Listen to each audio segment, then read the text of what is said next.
Assalamualaikum warahmatullahi wabarakatuh. Sobat Misteri Sunyi Mencekam, semoga Anda masih tetap setia bersama kami, channel yang setiap hari selalu menyuguhkan cerita-cerita misteri menarik. Kesempatan kali ini kami sudah menyiapkan sebuah kisah misteri yang berjudul Datuk Sangkasena, Sang Pengembara Jiwa. Andre perlahan memejamkan kedua matanya. Suara ketukan pelan di pintu belakang rumahnya masih saja terdengar. Jam di dinding telah menunjukkan pukul 12 malam. Siapa gerangan di tengah malam begini mengetuk-ngetuk pintu? Bukan kali ini saja ia mendengar ketukan di tengah malam.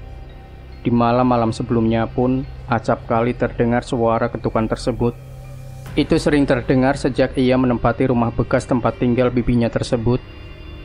Pada malam pertama Andre menempati rumah tersebut, ia pernah memeriksa keluar rumah, tepatnya ke arah sumber suara ketukan tersebut.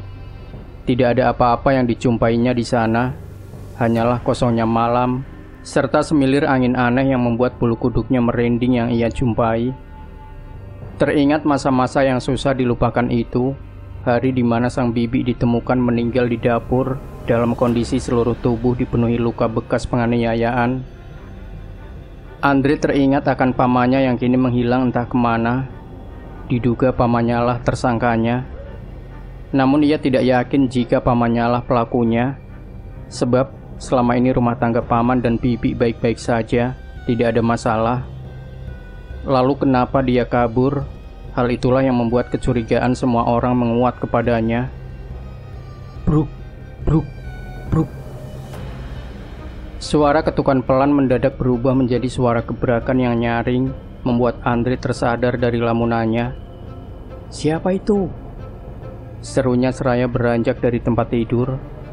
Andre tanpa mempertimbangkan kemungkinan hal buruk yang akan terjadi, langsung menuju dapur sumber suara gebrakan berasal. Cahaya temaram dari bohlam lampu menerangi dapur yang sebagian dinding, dan langit-langitnya dipenuhi sarang laba-laba. Ia memang belum sempat membersihkan dapur, karena beberapa hari ini lebih banyak sibuk di luar. Pergi subuh pulang maghrib membuatnya tidak sempat bersih-bersih rumah. Andre mendekat pintu dapur yang langsung mengarah ke alam bebas tersebut. Suara gebrakan sudah tidak terdengar lagi. Namun tiba-tiba, Andre, suara serak sedikit bergema terdengar seperti mengalun melalui angin malam di luar sana. Mendadak pintu dapur terbuka, diikuti hembusan angin yang sangat kencang. Andre yang mendadak panik berusaha menutup kembali pintu, namun nihil. Andre merasakan kuatnya dorongan angin yang membuatnya kesulitan menutup pintu. Sayup-sayup suara serak mirip suara nenek-nenek terdengar kembali. "Andre, siapa kamu?" teriak Andre dengan panik berusaha menutup pintu. Meski sedang panik, Andre menyempatkan diri melihat keluar melalui pintu yang terbuka.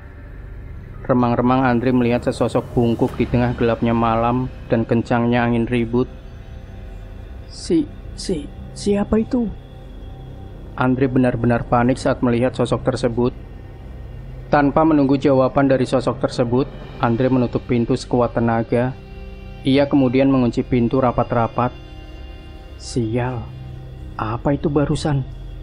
Mana aku sendirian lagi di sini? Rutuk Andre dengan napas terengah-engah. Saat itu posisi Andre tengah menghadap pintu, pasca menutup pintu tersebut dan menguncinya. Kini ia berbalik hendak kembali ke kamar. Namun tiba-tiba sesuatu yang menyeramkan berdiri di hadapannya. Sosok bertubuh tinggi besar berbulu lebat berwarna hitam tengah memandangnya. Sosok apa itu sebenarnya? Yang jelas, Andre di situ tidak dapat berbuat apa-apa selain mematung dengan ekspresi wajah yang tidak terperikan ketakutannya. Andre dalam keadaan panik, tanpa pikir panjang membuka pintu yang baru saja ditutupnya. Setelah pintu dibukanya, secepat kilat ia keluar dari rumah, kemudian lari tunggang langgang tak tentu arah. Ia terus berlari hingga mencapai kampung sebelah yang lokasinya berdekatan. Keesokan harinya, kampung tersebut gempar. Seisi kampung membicarakan tentang apa yang dialami Andre di rumah yang baru 3 hari ini ditempatinya. Tampaknya arwah Bu Rodiah penasaran, ujar salah seorang pemuda kampung itu. Jangan bicara sembarangan. Bu Rodiah sudah tenang di alam sana. Tidak mungkin dia balik lagi bergentayangan. Lagi pula penampakan-penampakan itu biasanya karena ulah jin yang iseng, tukas seorang bapak berkopiah hijau. Saya sering mendengar, Pak, jika seseorang mati dengan cara tidak wajar, arwahnya akan bergentayangan. Kamu percaya sekali pada tahayul itu. Yang namanya hantu itu pasti ulah jin. Jin itu kerjaannya isengin manusia. Mereka tahu manusia gampang sekali ditakut-takuti. Kalau tidak kuat-kuat iman, kita bisa masuk dalam perangkap mereka. Tak lama muncul seorang sesepuh desa di antara beberapa orang warga menuju rumah di mana Andre berada. Saat itu Andre sedang ditenangkan oleh beberapa orang warga yang kebetulan sebelumnya yang menemukan pingsan di depan gang. Rumah itu, atau tepatnya tanah tempat rumahmu berdiri, sedang diawasi, ujar sesepuh desa ketika tiba di hadapan Andre. Diawasi siapa, Pak Somad? Tanya Andre penasaran. Sesuatu yang jahat yang datang dari hati yang jahat, ucap sesepuh desa bernama Pak Somad itu. Maksud Pak Somad? Terkadang sesuatu yang tidak terlihat namun berbahaya datangnya dari hati manusia yang telah dikotori segala sifat jahat yang ada di dirinya. Kemunculan mereka, para demit, tidak lepas dari jahatnya hati manusia yang dengki. Saya masih tidak mengerti, Pak Somad. Tanah tempat berdirinya rumah itu adalah tanah sengketa. Sengketa itu dimenangkan pamanmu, namun pihak seberang tidak terima. Entah apa yang telah mereka lakukan sehingga tanah itu menjadi tidak aman untuk ditempati siapapun. Andre tercenung setelah mendengar perkataan Pak Somad. Ia mencoba mencerna apa yang barusan dikatakan Pak Somad. Tanah sengketa. Ia memang pernah mendengar desas-desus soal status kepemilikan tanah yang di atasnya kini berdiri rumah yang ditempatinya. Ya sudah, saya pamit dulu. Ada pengajian di desa sebelah. Saya harus tiba tepat waktu. Tidak enak sama Pak Kades, ucap Pak Somad undur diri. Silakan, Pak. Saya nanti akan menghubungi Bapak jika ada apa-apa lagi di rumah itu, tukas Andre seraya turut berdiri. Pak Somad mengangguk. Ia kemudian melangkahkan kaki keluar dari rumah itu. Namun tiba-tiba ia berhenti ketika hendak mencapai pintu keluar. Selanjutnya ia menoleh ke arah Andre. Nah Andre, sebaiknya kamu tidak usah menempati rumah itu dulu. Pulanglah ke rumah orang tuamu. Saya mengerti, Pak. Pasti karena kejadian semalam akan terulang lagi. Bukan begitu, Pak, tukas Andre. Pak Somad tersenyum pahit. Ia menggeleng membuat Andre penasaran. Mengenai hal tersebut, kamu sebaiknya meningkatkan keberanianmu, Nak Andre. Jangan takut terhadap mereka. Mereka adalah makhluk yang suka iseng. Satu hal yang saya pesan, jangan menyerupai mereka, alias suka berbuat iseng atau jahil. Kita adalah manusia, memiliki akal pikiran, tidak seperti mereka. Andre mengangguk setuju dengan perkataan Pak Somad. Saya akan selalu mengingat wejangan Pak Somad. Baiklah, kalau begitu saya pamit. Assalamualaikum, ucap Pak Somad seraya melangkah keluar. Waalaikumsalam warahmatullahi wabarakatuh. Jadi sekarang bagaimana, Nak Andre? Ujar warga yang sebelumnya berada di luar. Dia adalah warga yang mengenakan kopiah berwarna hijau terang. Saya masih bingung, Pak Dadang. Bagi saya pulang, kemudian tinggal di rumah kedua orang tua, sama dengan berhenti kerja. Sedangkan di sini belum ada mantri pengganti. Jika saya pergi, bagaimana nasib para warga yang sakit yang membutuhkan pertolongan saya? Ucap Andre tampak gamang. Pak Dadang terlihat mengurut kening. Ia tampaknya sedang berpikir. Lalu ia pun berbicara setelah beberapa detik mengurut kening. Saya mempunyai keponakan yang setiap malam meronda bersama teman-temannya. Bagaimana kalau nanti saya menyuruhnya untuk tinggal bersama Nak Andre? Ya, biar Nak Andre ada temannya.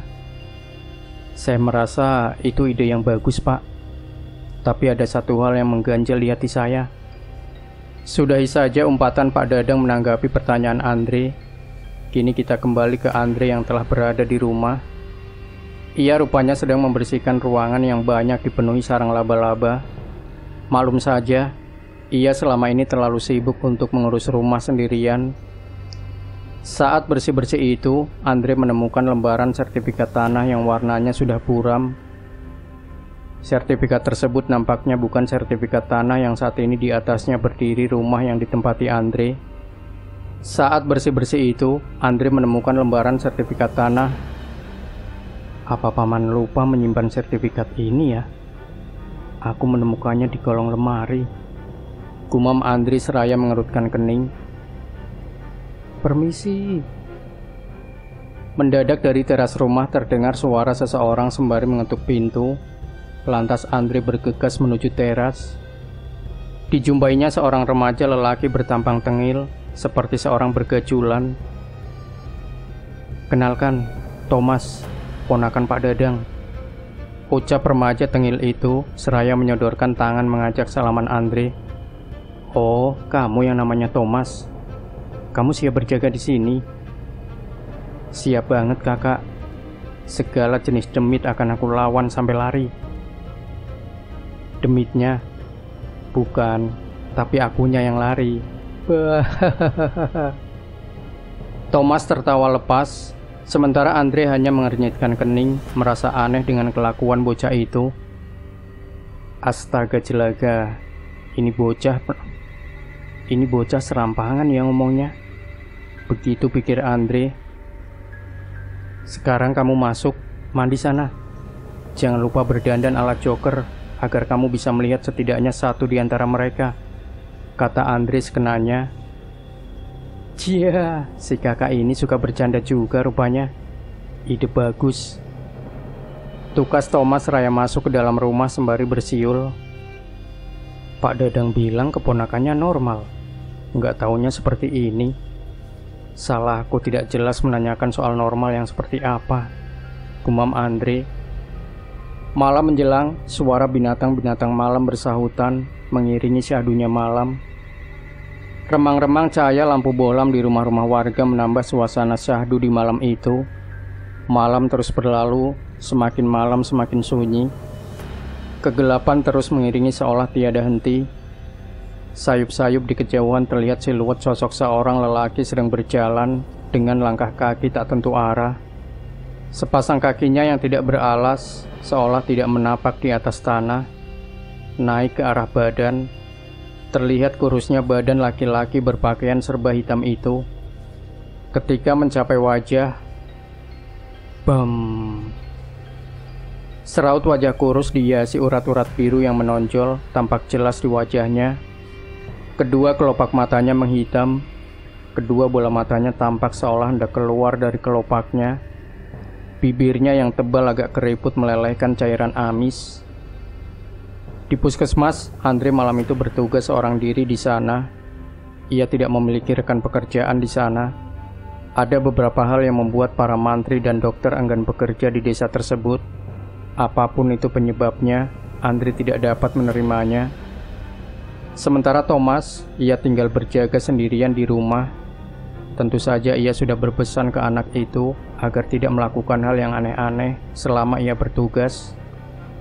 Andre menghela nafas ketika penciumannya menangkap bau familiar saat ia tengah berada di teras puskesmas. Andre melihat dengan seksama ke arah siluet seseorang yang sedang berjalan di kegelapan. Andre mencoba menajamkan penglihatannya. Sosok tersebut rupanya berjalan ke arah puskesmas. Semakin dekat, semakin kentara saja wujudnya. Paman? Andre langsung mengenali siapa sosok tersebut. Namun, sosok tersebut tiba-tiba berbalik arah ketika Andre menghampirinya. Paman, tunggu! Andre berusaha mengejar sosok pamannya itu. Namun sosok tersebut sudah tidak terkejar lagi. Andre hanya dapat menghela nafas ketika gagal mengejar pamannya. Sejenak ia tersadar jika dirinya sudah terlalu jauh mengejar pamannya. Posisinya kini sudah cukup jauh dari puskesmas. Celaka. Aku terlalu jauh pergi. Aku harus kembali. Andre pun mempercepat langkah kembali ke puskesmas. Namun baru beberapa langkah berjalan, Andre mendengar suara rintihan dari sisi jalan, tepatnya semak-semak di pinggir jalan. Dengan ragu-ragu Andre melirik ke arah sumber suara tersebut. Dan wow.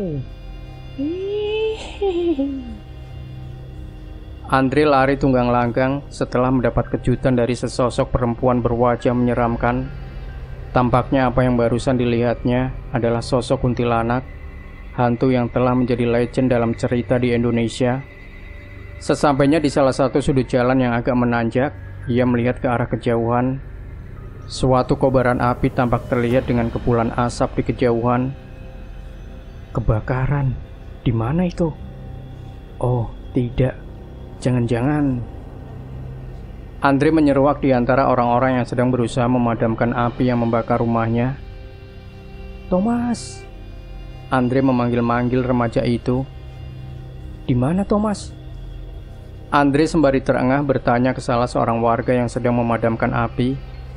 Warga tersebut hanya menggeleng, berarti ia tidak mengetahui keberadaan Thomas. Tak lama muncul Pak Dadang dengan raut wajahnya yang tegang. Sesekali ia bertanya kepada warga yang ditemuinya. Ia pun akhirnya bertemu Andre. Saya tidak tahu apa-apa soal ini, Pak. Saya malam ini berjaga di puskesmas karena akan mengobati istri Pak Mahmud yang sedang sakit. Tukas Andre setelah diberondong pertanyaan oleh Pak Dadang. Saya pun pulang setelah melihat sumber kebakaran yang ternyata adalah rumah saya. Celaka, apa yang harus saya katakan pada Kak Hendy? Ini kecerobohan saya. Sesal Pak Dadang seraya mengerut kening frustrasi. Andre hanya terdiam. Ia tidak tahu harus berbicara apa mengenai peristiwa yang baru saja menimpa Thomas dan juga rumahnya. Sejam setengah kemudian, api berhasil dipadamkan. Andre buru-buru memeriksa seisi rumahnya yang sebagian besar telah hangus terbakar. Ia hanya dapat mengambil beberapa barang yang dapat diselamatkan. Selanjutnya ia bersama warga memeriksa salah satu kamar yang diduga adalah di mana terakhir kali Thomas berada. Tidak ditemukan apapun selain tas Thomas yang sebagian telah hangus. Thomas tidak ada di rumah ketika terjadi kebakaran. Lalu kemana gerangan anak itu? Ini sedikit melegakan, karena Thomas tidak sedang di rumah saat terjadi kebakaran, ucap Pak Dadang setelah selesai menelusuri reruntuhan rumah Andre. Padahal saya berpesan agar dia tidak kemana-mana, dan ia mengiyakan. Tukas Andre seraya melihat ke arah sebuah panci masak berisi mie instan yang telah gosong. Bencananya dari sini. Sebuah tabung gas melon 3 kg dan kompor gas serta panci masak berisi mie instan menjadi bukti kuat penyebab kebakaran. Jangan-jangan dia lari sesaat setelah gas mengalami kebocoran, gumam Andre. Dia akan melapor jika ada kejadian, Andre. Saya tahu betul Thomas anaknya selalu jujur, tukas Pak Dadang. Andre memang tidak sepenuhnya percaya pada perkataan Pak Dadang. Terlebih ia ingat betul Thomas adalah sosok remaja yang urakan, tampangnya berandalan, tampaknya melekat betul pada sosok remaja kurus berambut keriting itu. Akhirnya malam itu terpaksa Andre tidur di salah satu rumah warga.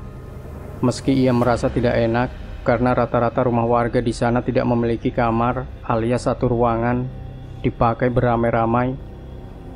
Barangkali hanya rumahnya yang sedikit lebih modern daripada rumah-rumah warga. Itulah kenapa Andre lebih suka menolak untuk tinggal di rumah warga, karena privasi di kampung ini sangat buruk. Mengingat ruangan di dalam rumah-rumah penduduk dibiarkan terbuka tanpa kamar sama sekali.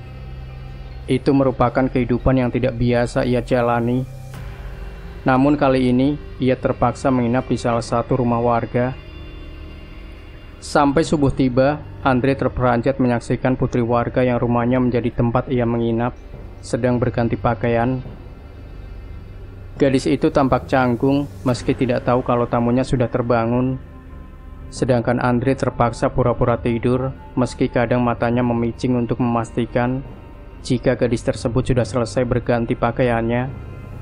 Setelah gadis tersebut beranjak pergi ke dapur, Andre pun bangkit dari posisinya, kemudian menuju dapur ke arah tempat air atau tempayan untuk berwudu. Siang hari itu Andre seperti biasa bertugas di puskesmas. Sedangkan untuk pencarian Thomas, Pak Dadang telah mengerahkan para warga di sekitar lingkungannya. Ia tampaknya yakin jika Thomas masih hidup karena mayatnya tidak ditemukan di reruntuhan rumah Andre. Waktu beranjak cepat, siang telah berlalu dan malam kembali menjelang. Andre masih berada di puskesmas setelah melayani para pasien yang rata-rata adalah warga kampung sini, di mana puskesmas berada. Menjelang jam 9 saat ia hendak mengunci pintu depan, bersiap untuk pulang, dari kejauhan mendadak muncul seorang nenek sedang berjalan terburu-buru ke arah puskesmas sembari batuk-batuk. Dengan menggunakan tongkat, nenek itu berjalan hingga mencapai pintu gerbang puskesmas. "Ada yang bisa dibantu, Nek?" ujar Andre. "Nenek sedang sakit batuk, Nak. Beruntung sekali puskesmasnya masih buka," kata nenek itu dengan suara agak serak. "Sebaiknya nenek masuk dulu, biar saya periksa," ucap Andre mempersilahkan nenek berpakaian serba hijau itu masuk ke ruang periksa. Setelah nenek itu di ruang periksa, Andre kemudian bertanya kepadanya, "Sudah berapa lama batuknya, Nek?"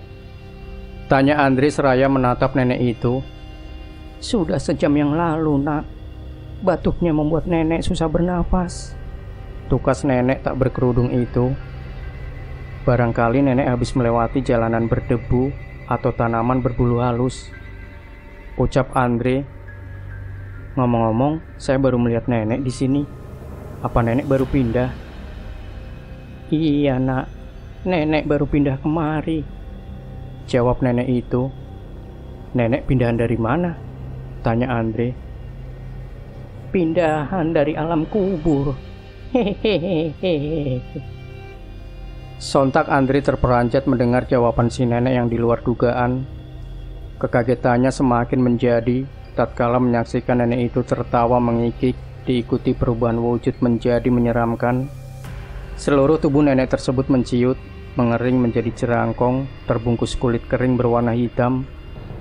Dalam kikikannya yang tidak berhenti, kepala nenek tersebut terlepas dari leher, kemudian menggelinding ke arah Andre. "Ah!" Andre berteriak ketakutan seraya menghindar. "Buah!" Pintu diterjangnya hingga terbuka. Andre berlari kencang keluar dari puskesmas. Ia terbirit-birit, kemudian mendadak menghentikan larinya ketika melihat seseorang berdiri menghadang jalannya. Seorang remaja bertubuh kurus berambut keriting. Siapa lagi kalau bukan Thomas? Andre mendekat ke arah sosok Thomas yang dilihatnya sedang berdiri dengan wajah tanpa ekspresi. "Tolongin aku, Kak," Thomas berucap pelan dengan suara lemas. Andre tercekat setelah mendengar ucapan Thomas. "Apa yang terjadi, Thomas? Kamu meminta tolong kenapa?" Andre terus mendekat ke arah Thomas. "Dia akan datang, Kak. Tolongin aku." Suara Thomas masih terdengar lemas, seperti ucapan seseorang yang sedang sakit parah. "Dia siapa?" tanya Andre penasaran. Langkah Andre terhenti. Ia tercekat menyaksikan sesosok negatif di belakang Thomas. Sosok tersebut tinggi besar mengenakan pakaian serba merah. Wajahnya sangat menyeramkan dengan sepasang taring panjang di antara gigi-giginya yang besar. Sepasang matanya yang besar melotot ke arah Andre. Rambutnya panjang berumbai berantakan. "Kak Andre, tolong aku." Dalam sekejap suara Thomas melenyap seiring terkaman makhluk berbaju merah tersebut. Makhluk itu menerkam kepala Thomas dan memisahkannya dari tubuhnya. "Thomas!" Andre berteriak histeris saat menyaksikan kejadian horor persis di hadapannya. Darah membuncah setelah terputusnya leher dengan badan. Pemandangan mengerikan itu benar-benar membuat Andre mengalami trauma berat. 4 tahun kemudian di desa itu, kejadian itu telah lama berlalu. Namun bayangan-bayangan yang berseliweran setiap malam di desa itu masih sering muncul. Bayangan-bayangan yang disebut sebagai pejalan malam seolah ingin menyampaikan pesan kepada semua orang di desa. Tinggalkan desa ini, begitu barangkali pesan yang hendak disampaikan mereka. Namun siapa yang tahu mengenai pesan itu, termasuk Andre yang pada hari itu tengah bersiap pulang ke tanah kelahiran. Ia akhirnya menyerah dengan segala tetek bengek yang terjadi di desa tempat ia mengabdi. Padahal ia sudah cukup lama mengabdi di desa itu. Meski hampir setiap malam diganggu makhluk-makhluk iseng yang salah satunya adalah hantu si nenek. Sedangkan mengenai Thomas, pihak keluarga tampaknya sudah merelakan kepergiannya untuk selamanya. Namun, Andre merasa peristiwa yang terjadi tepat di depan matanya bukan peristiwa yang sebenarnya, melainkan hanya ilusi. Ia masih menyimpan kepenasaranan terhadap sosok pamannya yang hampir tiap malam ia lihat. Namun sosok itu tidak pernah berhadapan langsung dengannya. Sedangkan makhluk tinggi besar berpakaian serba merah tiada lain adalah sosok seseorang yang menginginkannya pergi jauh dari desa itu.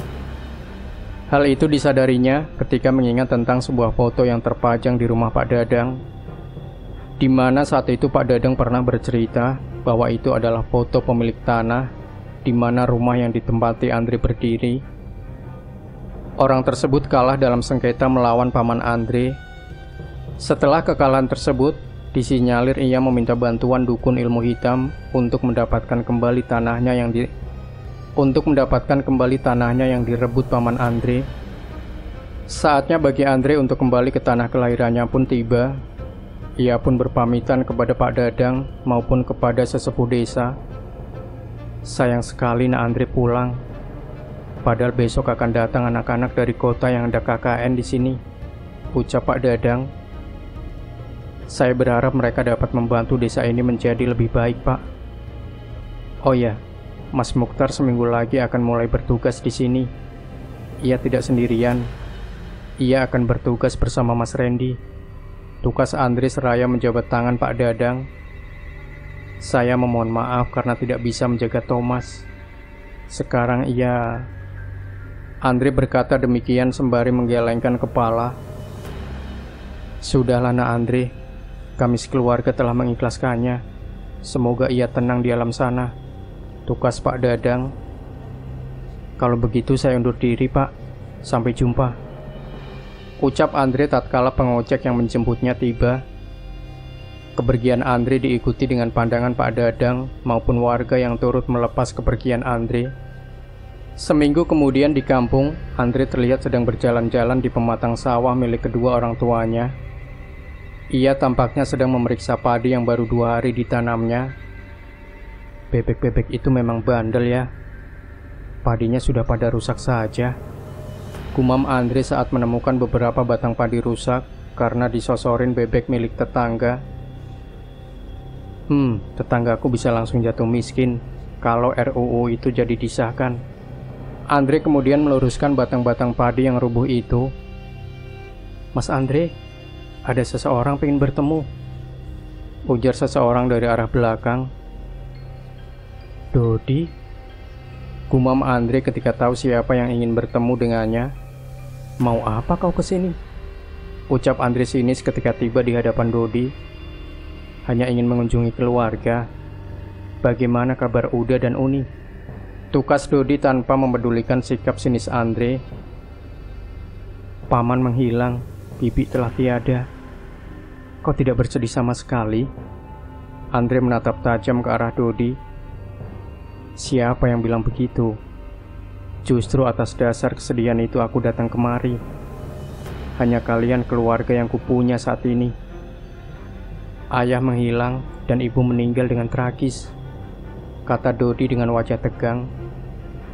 Mungkin kau masih menganggap kami keluarga, tapi kami, baik Uda dan Uni, tidak lagi menganggapmu sebagai bagian dari keluarga ini. Kau telah melakukan perbuatan bejat dan hina itu, kata Andre dengan nada tajam. Aku tahu itu, Andre. Aku sangat menyesal karenanya. Terkadang aku menyesali kenapa aku tidak dihukum mati saja. Aku telah memperkosa dan membunuhnya. Dodi terlihat frustasi. Semoga penyesalanmu bukan omong kosong, Dodi. Andre menghela nafas. Sekarang ini bertemu Uda dan Uni bukan saat yang tepat. Jika kau tetap memaksa, aku tidak mau bertanggung jawab jika mereka mengusirmu, kata Andre lagi. Aku akan menerima apapun resikonya, termasuk tidak terima lagi di keluarga ini. Aku akan menemui mereka dan meminta maaf atas apa yang telah aku perbuat terhadap gadis itu. Dodi beranjak meninggalkan Andre. Andre hanya berdiri mematung di pematang sawah tanpa menoleh ke arah Dodi. Pergi kamu dari sini. Jangan kembali lagi. Dasar pembunuh. Begitulah ucapan kasar yang diterima Dodi setelah ia menemui Uda dan Uni Andre yang juga uaknya. Meski ia telah menangis meminta maaf, hati keduanya tetap tidak luluh. Dodi pun akhirnya pergi dengan membawa kesedihan dan penyesalan setinggi langit. Ia pergi tak tentu arah. Untuk tokoh utama kali ini berganti ke si Dodi. Motor jenis Astrea Prima itu melaju melewati jalan sempit berbatu. Terkadang motor harus melewati bagian sungai yang dangkal karena tiadanya jembatan menuju desa itu. Dodi yang mengendarai motor tersebut tampak begitu letih. Maklum saja seharian ini ia berkendara cukup jauh. Menjelang sore Dodi pun tiba di desa terpencil itu. Tiba di depan sebuah rumah warga, Dodi menitipkan sepeda motornya untuk melanjutkan perjalanan. Dengan berjalan kaki menuju tanah milik kedua orang tuanya yang terletak agak menurun, melewati turunan curam berupa tanah dikelilingi pohon-pohon rimbun dan juga semak belukar. Dodi sejenak termangu menyaksikan rumahnya tinggal puing. Benar kata Andre, rumahnya sudah hancur. Hancur karena kebakaran yang diduga karena kelalaian seorang remaja yang baru semalam tinggal di rumah itu menemani Andre. Dodi menelusur puing-puing rumahnya, menguak-nguak tumpukan. Entah apa yang ia cari. Kedua matanya tampak berbinar ketika menemukan sesuatu dari balik tumpukan reruntuhan rumahnya. Kalung ini rupanya masih ada. Aku akan mengembalikannya. Gumam Dodi seraya beranjak hendak meninggalkan tempat itu. Namun sayup-sayup ia terdengar suara rintihan seorang wanita dari arah sungai, tidak jauh dari reruntuhan rumahnya. Dodi, kemari nak. Dodi terhenyak saat suara tersebut menyebut namanya. Dodi tercengang saat menyaksikan seorang wanita sedang bermain air sungai. Wanita tersebut sangat ia kenali. Ibu? Tidak mungkin ibu masih... Dodi terengah-engah menyaksikan sosok ibunya di depan mata. Itu tidak mungkin ibunya, karena ibunya telah lama meninggal dan ia sempat menyaksikan pemakamannya. Saat itu Dodi sedang menjalani hukuman penjara karena telah memperkosa dan membunuh seorang gadis di kota S tempat ia kuliah. Meski sedang menjalani hukuman, ia dapat izin pulang untuk menemui ibunya untuk terakhir kali. Ibu masih di sini nak, menunggu kamu keluar dari penjara. Begitu kata-kata yang diucapkan sosok ibunya Dodi. Dodi masih termangu di tempat. Sejenak kemudian ia tersadar jika hari sudah beranjak malam. Gelapnya malam mulai menyelimuti area sekitarnya. Suara-suara binatang malam bersahutan lirih, seolah tahu seperti apa yang dirasakan Dodi saat ini. Jika engkau memang ibuku, pulanglah. Karena aku tahu ibuku telah tiada. Sedangkan kau pasti sesuatu yang lain yang tidak seharusnya ada di sini. Selesai berbicara begitu, Dodi menyaksikan sosok ibunya bergolek-golek di atas air. Kemudian wujudnya berubah menjadi makhluk bersirip seperti ikan, dengan penampilannya yang menyeramkan. Dodi sontak lari meninggalkan makhluk yang sedang bertransformasi itu. Ia terus berlari hingga menaiki tanjakan, kemudian ke arah perkampungan. Kesini, ujar seseorang yang melihat kedatangan Dodi. Orang tersebut mempersilahkan Dodi masuk ke dalam rumahnya. Setelah Dodi masuk ke dalam rumah, warga tersebut segera masuk, kemudian menutup pintu erat-erat. Dari luar terdengar suara gemuruh dan suara riuh yang membahana. Di dalam rumah, Dodi menyaksikan sekelompok orang yang usianya terpaut tidak jauh dengannya. Wajah mereka tampak memancarkan ketakutan saat suara gemuruh dan riuh-riuh di luar terdengar begitu keras. Sebenarnya itu apa? Tanya Dodi kepada warga pemilik rumah. Shh. Warga tersebut malah memberi isyarat agar Dodi diam. Mereka sedang bergerak. Bisik warga itu membuat Dodi penasaran. Maksudnya? Tanya Dodi. Sangkasena. Bisik warga itu lagi. Buah. Mendadak pintu terbuka dan terbanting hingga menimbulkan suara menggebrak yang keras. Warga pemilik rumah itu pun menutup pintu kembali, namun ia tampaknya kesulitan. Dodi pun berinisiatif membantunya. Ia pun merasakan kesulitan yang sama dengan warga pemilik rumah itu. Melihat Dodi dan pemilik rumah kesulitan menutup pintu karena kuatnya dorongan dari luar, para anak muda yang ternyata adalah mahasiswa yang sedang KKN turut membantu mendorong pintu. Mereka pun merasakan jika pintu sedang didorong dari luar oleh sesuatu yang mereka tidak ketahui. Dari celah-celah pintu, Dodi melihat sosok tinggi besar berpakaian serba merah berambut gondrong, serta wajahnya tidak terlihat karena gelap. Sosok tersebut sedang merentangkan kedua tangannya yang panjang dan berjari seperti ranting. Jangan dilihat, itu Datuk Sangkasena. Bisik pemilik rumah seraya mendorong wajah Dodi agar tidak mengintip melalui celah pintu. Namun terlambat. Makhluk tersebut keburu menyadari sedang diintip oleh seseorang yang berada di dalam rumah. Mendadak rumah tempat Dodi yang lain bersembunyi tercerabut dari atas tanah. Rumah tersebut hancur berhamburan, melontarkan material-material ke udara dan sekitarnya. Sementara Dodi dan yang lain terbanting keras ke atas tanah. Rumah tersebut karena terbuat dari material kayu dan bambu, jadi sangat mudah tercerabut dari atas tanah jika ada angin topan raksasa. Namun yang mencerabut rumah ini adalah kekuatan luar biasa dari sesosok makhluk mistis berpakaian serba merah yang disebut sebagai Datuk Sangkasena. Dalam kondisi gawat, Dodi dan yang lain berlari pontang-panting ke arah puskesmas, berharap di sana dapat menjadi tempat perlindungan yang aman. Ayo cepat, ujar Dodi seraya membantu salah seorang mahasiswa memasuki gerbang puskesmas yang dihadang palang bambu. Namun tiba-tiba sebuah benda yang sangat besar melayang menghantam puskesmas hingga rubuh dan menghamburkan material ke udara.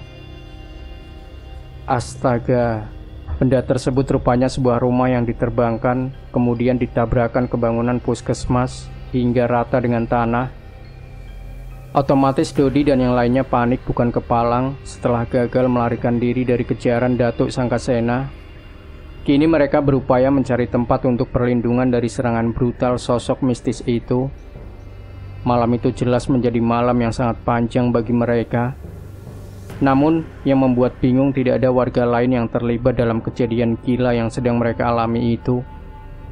Kemana gerangan para warga yang lain? Apa yang akan kita lakukan sekarang, Pak? Tanya Dodi ke warga yang bersamanya. Kita tidak mungkin melarikan diri ke desa seberang sana. Jaraknya terlalu jauh.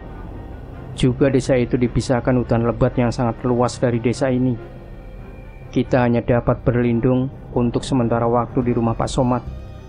Beliau pasti akan membantu kita, ujar warga bernama Pak Halim itu. Di mana rumah Pak Somad, Pak? Apa tidak jauh dari sini? Tanya Dodi. Pak Halim sejenak tercenung. Ia melihat Gamang untuk menjawab. Ada apa, Pak? Rumah Pak Somad jauh kah? Tanya Dodi tampak penasaran. Bukan soal jauh atau dekat. Rumah Pak Somad kemungkinan besar tidak akan kita temukan dalam keadaan begini. Pagar gaib yang mengelilingi rumah Pak Somad akan membuatnya menjadi tidak terlihat jika Sangkasena muncul. Selain itu, posisi rumah Pak Somad akan sangat sukar ditemukan, mengingat kita tidak mungkin fokus mencari jika Sangkasena masih mengejar kita.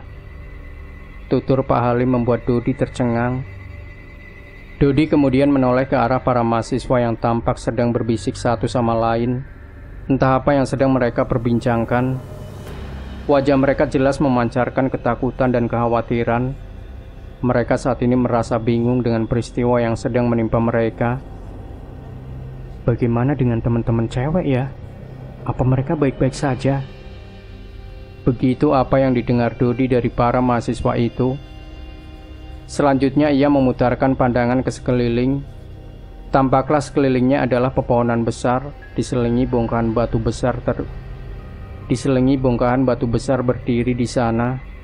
Saat itu gelap, namun Dodi dan yang lain masih dapat melihat sekeliling meski terbatas. Pandangan Dodi sejenak berhenti pada salah satu bongkah batu besar yang tampaknya adalah penutup pintu goa. Ia pun berpikir, jika di balik batu tersebut terdapat goa, kita tidak tahu apa yang ada di dalamnya. Warga desa belum pernah ada yang mencoba menggeser batu itu, ujar Pak Halim, seolah mengetahui apa yang dipikirkan Dodi. Lagi pula, meski kita dapat memasuki goa, Sangkasena tetap akan menemukan kita. Dia adalah iblis. Selesai Pak Halim berbicara, mendadak suara riuh kembali terdengar.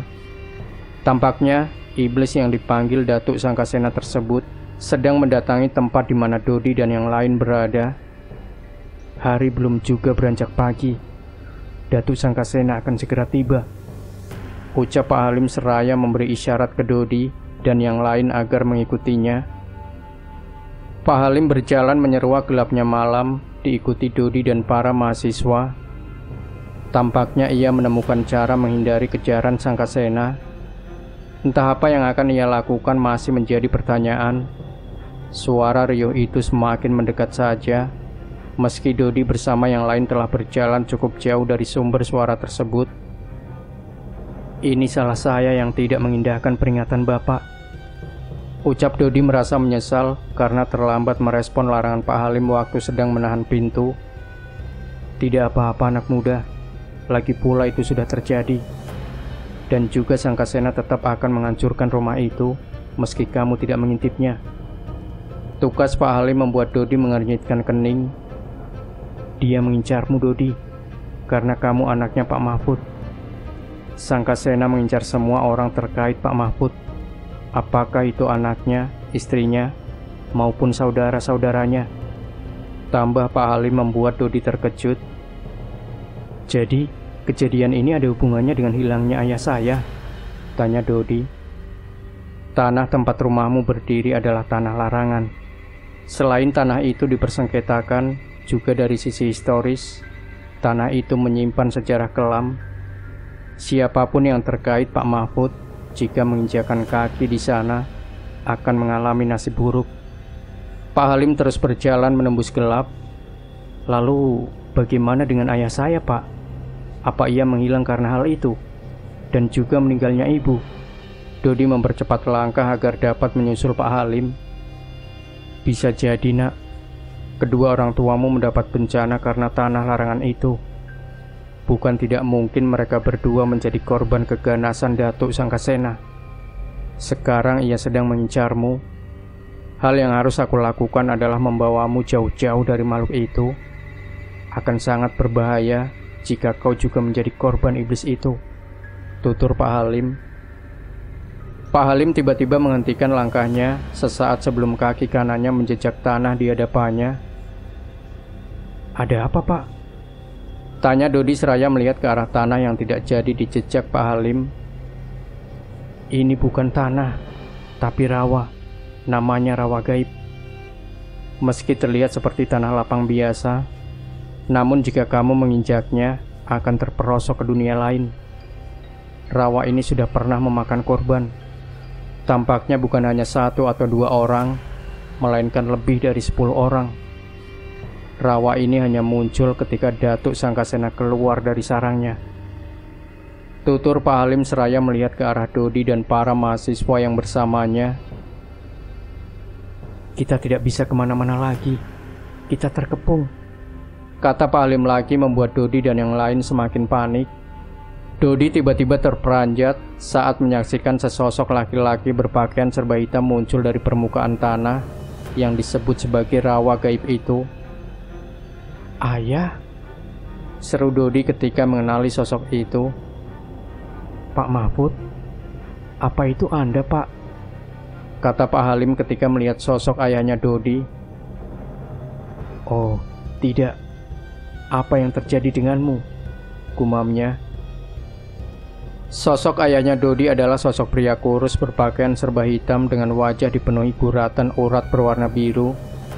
Wajahnya begitu kurus dan keriput seperti kakek-kakek. Kedua bola matanya yang menonjol menatap sayu ke arah Dodi, seolah ingin menyampaikan pesan. Suara riuh kepakan burung-burung iblis terdengar semakin mendekat, pertanda Sangkasena telah mencapai tempat tersebut. Dodi dan yang lain hanya dapat selingukan.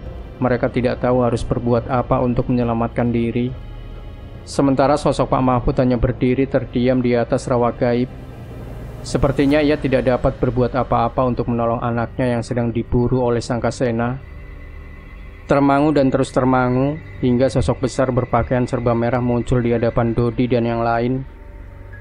Suara gemuruh dan riuhnya suara burung-burung mistis mengiringi kemunculan Sangkasena di hadapan Dodi dan yang lain. Makhluk mistis tersebut tampak melangkah pelan ke arah Dodi yang posisinya menghalangi Pak Halim dan para mahasiswa yang berkumpul di belakangnya. Kalau memang saya harus mati hari ini, saya akan mati. Tapi Pak Halim segera bawa teman-teman mahasiswa pergi. Saya akan mencoba mengulur waktu, ujar Dodi tanpa menoleh ke arah Pak Halim dan yang lain. Tidak, Nak Dodi. Saya bersama kamu bukan karena kebetulan. Tapi saya memang berada di sini untuk membantu kamu, Nak Dodi. Jika saya tidak membantu Nak Dodi, seluruh desa ini akan binasa. Kekuatan jahat yang awalnya menyelimuti tanah ayahmu telah menyebar hingga ke seluruh desa. Tugas saya adalah menyelamatkan desa. Tugas Pak Halim tidak bergeming. Selamatkan desa kalau begitu, Pak Halim. Biar saya ulur waktu agar Pak Halim dan teman-teman bisa pergi dari sini. Dodi sejenak mundur ketika jarak Sangkasena tinggal 2 meter lagi darinya. Desa akan selamat jika kamu selamat, Nak Dodi. Segala kepedihan dan kehilanganmu tidak lain adalah ulah orang yang berada di balik munculnya iblis ini. Jika kamu ingin tahu apa yang sebenarnya terjadi di belakang kos-kosan itu, inilah saatnya. Kata Pak Halim membuat Dodi terkejut. Ia tidak dapat berkata-kata setelah mendengar perkataan Pak Halim barusan. Kejadian itu tentu saja adalah yang paling mengerikan, sekaligus membuatnya merasa menyesal seumur hidup, karena ia telah melakukan perbuatan keji terhadap seorang perempuan yang semestinya ia lindungi. Namun, sebenarnya apa yang ingin disampaikan Pak Halim mengenai kejadian itu? Apakah ia ingin menghakiminya? Dodi terdiam, perasaan bersalah itu kembali menggelayutinya. Ia merasa seperti sudah tidak pantas hidup. Pemikiran itu juga sempat muncul ketika sang iblis berhasil mengejarnya hingga ke rawa gaib. Singkirkan pemikiran buruk itu, Nak. Iblis telah mencapai kita. Yang harus kita lakukan adalah tetap tenang. Saya baru sadar jika rawa gaib adalah satu-satunya cara melawan Sangkasena. Meski itu adalah tempatnya berasal, namun itu bisa kita gunakan untuk melawannya. Dan oh ya, kejadian yang menimpa gadis itu bukan salahmu. Kata-kata Pak Halim membuat Dodi merasa bingung. Seingatnya ia secara sadar telah memperkosa dan membunuh gadis itu. Simpan dulu kepenasarananmu, Nak Dodi. Pak Mahfud rupanya bereaksi dengan kedatangan Sangkasena, ujar Pak Halim sontak membuat Dodi menoleh ke belakang, tepat ke arah wujud ayahnya yang kini sedang melangkah ke arahnya dan yang lain. Ayah, ucap Dodi. Tetap melihat ke depan, Nak Dodi. Dia semakin dekat, kata Pak Halim seraya mengeluarkan sesuatu dari balik saku bajunya. Sering. Mendadak Pak Halim menyayat tangan kanan Dodi menggunakan benda yang baru dikeluarkan dari saku bajunya. Benda itu rupanya adalah sebilah kujang berukuran kecil. Apa-apaan ini, Pak? Pekik Dodi seraya melompat terus melihat ke arah Pak Halim. Maaf, Nak Dodi, saya membutuhkan darahmu. Pak Mahfud, kemarilah. Ini darah anakmu. Semoga ini dapat membawamu kembali. Tukas Pak Halim seraya menyambut kedatangan sosok Pak Mahfud. Dodi hanya bisa meringis menahan perih lukanya yang masih merembeskan darah. Ia kemudian melihat ke arah Sangkasena yang berdiri tidak jauh darinya. Makhluk itu berhenti melangkah setelah Pak Halim mendapatkan darah Dodi melalui kujang mini yang dibawanya. Sedangkan Pak Halim tampak berbicara sepatah dua patah kata dengan sosok Pak Mahfud. Mendadak suara gemuruh semakin keras, dibarengi tiupan angin yang sangat kencang. Material-material berhamburan ke arah Dodi dan yang lain. Mereka menunduk untuk menghindari serangan material yang mengarah ke mereka. Terdengar suara hela nafas berat dari sosok Sangkasena yang mulai berjalan kembali ke arah Dodi. Namun kali ini sosok Pak Mahfud muncul menghadang gerak laju makhluk tersebut. Pak Halim turut mendampingi Pak Mahfud menghadang Sangkasena. Melihat itu sontak Dodi berteriak, "Pak Halim, jangan lakukan itu. Bapak bisa terbunuh." "Saya sudah lama mati, Nak Dodi. Apapun yang saya lakukan adalah demi kelangsungan desa ini dan juga terah keluarga Pak Mahfud. Tidak apa saya berkorban jiwa demi desa ini." Tukas Pak Halim membuat Dodi tercengang. Ia tidak dapat mencegah Pak Halim mendampingi sosok Pak Mahfud menghadapi Sangkasena. "Pak Dadang telah tiada karena kau iblis. Begitupun keponakannya. Kau sudah saatnya dihentikan. Katakan siapa yang membangkitkanmu," ujar Pak Halim dengan suara bergetar. Tiba-tiba, seret, tangan sebelah kiri Sangkasena yang seperti ranting melesat, kemudian menancap di dada Pak Halim. Pak Halim pun berteriak kesakitan seraya memegangi dadanya dan berusaha mencabut tangan Sangkasena yang menembus dadanya. "Pak Halim!" jerit Dodi bersama para mahasiswa yang bersamanya. Tubuh Pak Halim melorot, kemudian jatuh berdebum ke atas tanah. Sementara sosok Pak Mahfud tidak bergeming. Ia tidak menoleh ke arah Pak Halim. Wajahnya masih tanpa ekspresi. Dodi dan yang lain saat ini hanya bisa pasrah, bersiap menghadapi yang terburuk yang mungkin akan terjadi kepada mereka. Kini Dodi berada paling depan, tepat di belakang sosok ayahnya yang masih berdiri tidak bergeming. Mendadak Dodi teringat sesuatu, barangkali itu harus ia ambil dan ia gunakan. Kujang mini itu rupanya tergeletak tepat di samping jasad Pak Halim. Kujang tersebut masih berlumuran darah. Ketika hendak mengambil kujang tersebut, mendadak tubuh Dodi terangkat ke udara, kemudian terbanting dengan keras ke atas tanah.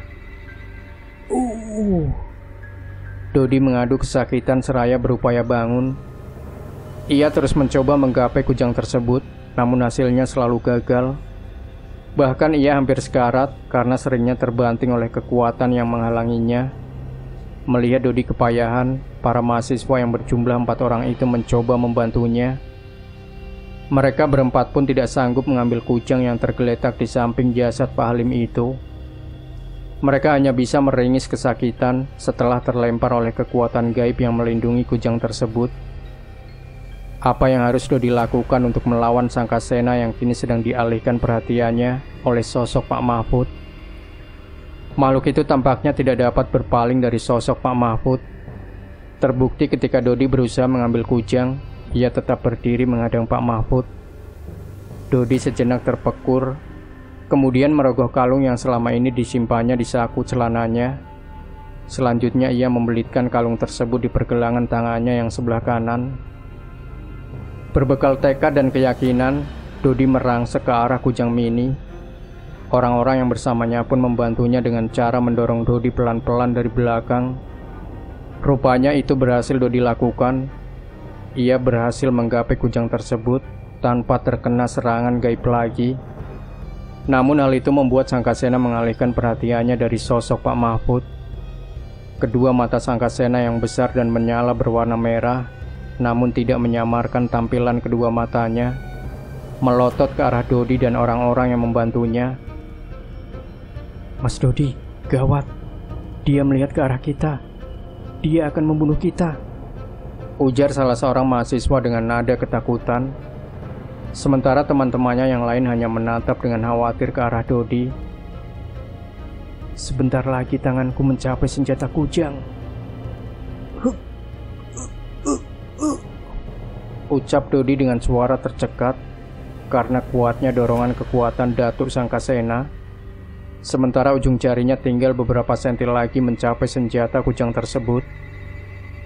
Napasnya kini terasa sangat berat karena kuatnya tekanan kekuatan Sangkasena yang telah dinetralkannya. Jika tidak dinetralkan menggunakan kalung misterius itu, maka kekuatan Sangkasena bisa kembali melontarkannya bersama yang lain. Apalagi kini posisi mereka begitu dekat dengan rawa gaib.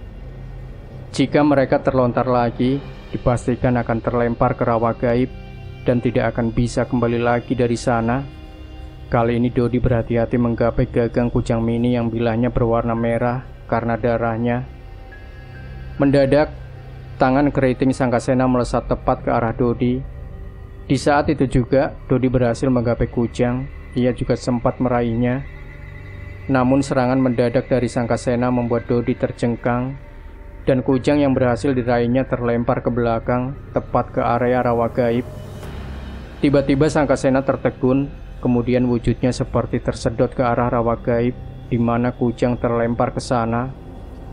Kedua tangan dan kakinya meronta-ronta. Wujudnya bagian bawah menciut tertarik hingga memasuki rawa gaib. Wujud Sangkasena meronta-ronta hingga hilang di balik gelapnya rawa gaib. Suara gemuruh dan cicitan burung-burung misterius mengiringi hilangnya wujud Sangkasena di tengah rawa gaib. Suara gemuruh semakin keras terdengar. Kemudian terjadilah ledakan keras yang membuat Dodi kehilangan kesadaran. Penglihatan Dodi memutih, kemudian memasuki alam bawah sadar, di mana ia tiba-tiba mendapati dirinya sedang berada di suatu jalan setapak berbatako. Dodi tampak mengenakan setelan kasual dengan sebuah tas punggung berwarna biru di punggungnya. Rambutnya panjang tidak seperti sebelumnya, yang mana rambutnya dicukur pendek. Dodi antara merasa sadar dan tidak sadar saat berada di jalan kecil tersebut. Namun ia terkejut ketika dirinya berjalan di jalan tersebut. Ia kemudian melihat-lihat sekujur tubuhnya yang kini berjalan sendiri, meski ia tidak menggerakkannya. Saat itu hari menjelang sore. Di sekeliling jalan kecil itu terdapat rumpun-rumpun bambu yang sangat rimbun. Sayup-sayup terdengar suara gemerisik dari balik salah satu rumpun bambu tersebut. Mendadak dua orang berpakaian preman muncul menyergapnya, kemudian membekapnya menggunakan sapu tangan yang telah diberi obat bius. Saat itu Dodi kehilangan kesadaran. Namun anehnya, ia dapat melihat dirinya dibawa kedua orang berwajah sangar itu ke sebuah van yang terparkir di belakang gedung kampus tempat Dodi kuliah. Van tersebut melaju menuju sebuah rumah terpencil yang berada di tengah perkebunan kelapa sawit. Dua orang tersebut membawa tubuh Dodi keluar dari van, kemudian memasuki rumah besar bercat putih itu. Di dalam rumah mereka disambut oleh seseorang yang membuat Dodi mengernyitkan kening. "Pak Dadang," gumam Dodi dengan suara yang tentu tidak terdengar oleh mereka semua. Pak Dadang berdiri menyambut kedua orang preman yang membawa Dodi. "Kerja bagus. Sekarang kita tinggal menunggu malam tiba. Kirawuk sedang menunggu di tempat pertapaannya," kata Pak Dadang. Singkat cerita, malam pun tiba. Pak Dadang bersama dua preman itu berada di dalam ruangan bawah, berdiri mengelilingi Dodi yang terbaring di atas tanah. Keluarga Mahfud akan hancur sehancur-hancurnya. Dia telah berani merebut tanah pengorbanan. Inilah saatnya. Pak Dadang memberi isyarat kepada dua orang suruhannya untuk membawa tubuh Dodi ke dalam satu lorong panjang. Untuk membawa tubuh Dodi ke dalam suatu lorong panjang yang entah mengarah kemana. Pak Dadang menjadi pemandu, sembari menyorotkan senternya ke depan. Cahaya senter menampakkan lorong yang dindingnya berupa batu terjal itu. Tak lama kemudian mereka mencapai ujung lorong bawah tanah itu. Ujung lorong tersebut rupanya adalah mulut goa yang menganga. Keluar dari goa, Pak Dadang bersama dua preman yang membawa tubuh Dodi terus berjalan menuju suatu area yang banyak ditumbuhi pepohonan tinggi menjulang. Tak lama mereka sampai di depan sebuah goa di tengah hutan belantara. Segera mereka membawa Dodi memasuki goa. Di dalam goa, mereka mendapati sesosok kakek tua berbrewok putih, berpakaian putih kusam dengan bagian dadanya telanjang. "Sampurasun Kirawuk," ucap Pak Dadang seraya berlutut di hadapan begawan tersebut, diikuti dua anak buahnya. Ki Rawuk menatap tajam ke arah Pak Dadang. Dengan suara serak ia berkata, "Dina hiji wanci nugas ditangtukeun, moneman ieu bakal nyieun karuksakan pikeun keluargana. Di suatu saat yang sudah ditentukan, pemuda ini akan membuat kerusakan bagi keluarganya." Ki Rawuk kemudian meminta agar tubuh Dodi ditaruh di atas batu datar mirip meja di hadapannya. Setelah tubuh Dodi ditaruh di atas meja batu tersebut, Ki Rawuk meminta salah seorang preman agar berbaring di samping tubuh Dodi. Setelah preman tersebut berbaring di samping Dodi, Ki Rawuk mengambil beberapa tetes darah Pak Dadang, preman itu, dan menyatukannya dengan darah Dodi yang telah diambilnya. Darah dari ketiganya ditaruh di dalam cawan tembikar. Setelah itu ia merapal mantra, kemudian meludahi cawan berisi darah tersebut. Sring. Ki Rawuk menyayat dada si preman, kemudian menumpahkan darah di cawan ke luka di dada preman itu. Selanjutnya ia kembali merapal mantra. Ajaib, wujud si preman berubah menjadi sosok Dodi. Kini ada dua Dodi berbaring di atas meja batu yang sama, hanya pakaian yang membedakan. Apa-apaan ini? Gigi Dodi gemeretak menyaksikan adegan tersebut. Misteri yang tidak terpikirkan olehnya pun kini terkuak. Ditambah lagi ia menyaksikan sendiri adegan pemerkosaan dan pembunuhan yang dilakukan orang yang wajahnya serupa dengannya. Pak Dadang rupanya dibalik semua ini, namun Pak Dadang tidak akan melakukan hal laknat itu jika sosok seperti Ki Rawuk tidak ada. Kini semuanya jelas apa yang dikatakan Pak Halim tentang Dodi benar adanya. Ratih, kenapa harus dirimu yang menjadi korban kebiadaban para durjana ini? Semua sudah terlambat, tapi aku yakin segala kejahatan yang dilakukan Pak Dadang akan berakhir. Dodi membatin. Tubuhnya tetap belum bergerak dari atas meja batu tersebut. Ingin rasanya ia menggerakkan tubuhnya sendiri. Namun itu sulit, mengingat ia kini sedang berada dalam wujud halus. Ia juga tidak dapat mencegah kejahatan yang dilakukan Pak Dadang bersama orang-orang suruhannya. Namun, sejenak Dodi teringat dengan kalung yang didapatkannya dari TKP pembunuhan Ratih. Kalungnya Ratih, apakah itu masih bersamanya?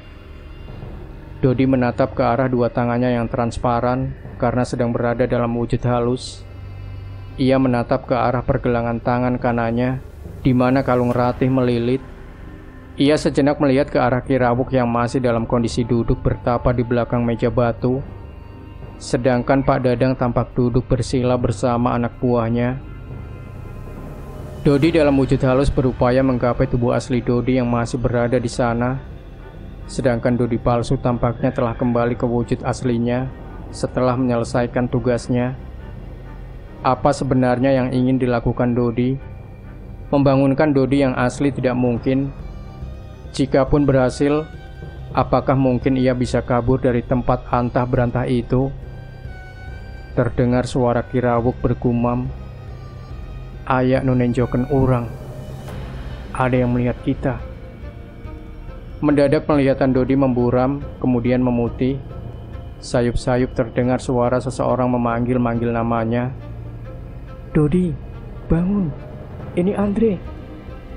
Panggil seseorang yang membuat Dodi terbangun. Dodi tersentak bangun dengan nafasnya yang memburu naik turun. Hah?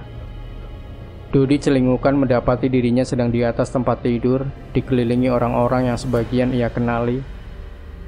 Andre, Uda, Uni.